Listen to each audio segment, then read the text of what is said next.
And we have now learned the name of a man killed in a head-on collision in Anderson County. Troopers say it happened this morning about 5 o'clock on Highway 28 near Highway 413. They say a sedan crossed over the center line and hit a box truck. The sedan then overturned several times. The driver, Godfrey Spell Jr., died at the scene. The Oconee County Sheriff's Office is warning the public about a new scam. Scammers are using Deputy Corporal Lucas Watt's name to steal money. They say a person has been calling people pretending to be from the Oconee County Sheriff's Office and asking people if they want to donate money to a fundraiser that supports the injured officer. He's still recovering after being shot while on the job in November. The Sheriff's Office says they would never call anyone to request money. If you get contacted by this person, contact the Sheriff's Office right away.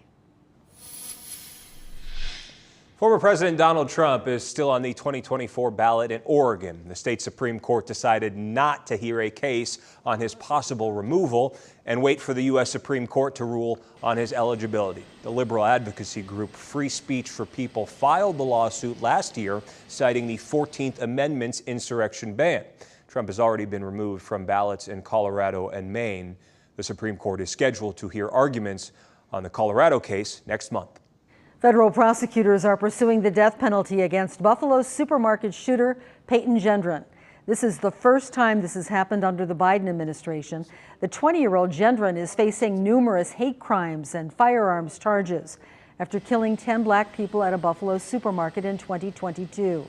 His legal team previously said in court that Gendron would plead guilty if the death penalty was taken off the table. And this mass shooting was based on racism, was based on hate.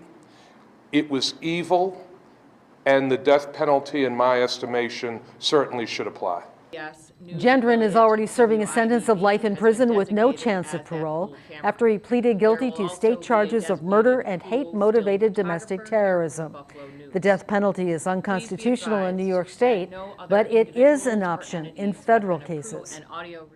Dry January, a trend where people abstain from alcohol for the first month of the year. But a non-alcoholic bar owner says it shines a light on how some people struggle to stay sober. Our Ray Urena with the story tonight. Gabriel Kaga says building a community helped him get sober over 10 years ago. For Dry January, he's reminding that there's more alternatives to drinking alcohol. We'll have friends.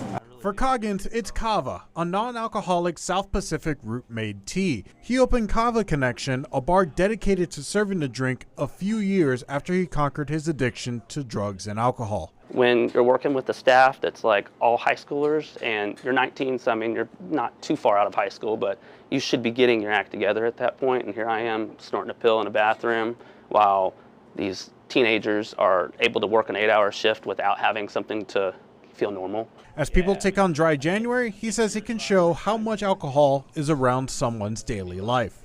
I think it's through doing that, though, that a lot of people are awakened to just how alcohol-centric our society is, unfortunately. I mean, it's ingrained into football. I'm a huge NFL fan.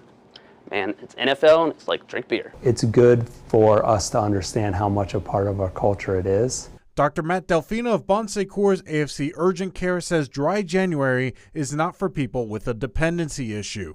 The problem is resilience in the liver means scar tissue, inflammation, reduction of its normal function, and over time, that's definitely not a good thing. For Coggins, knowing he's providing a community is just as important as staying sober. I think the true missing link in fixing addiction is connection.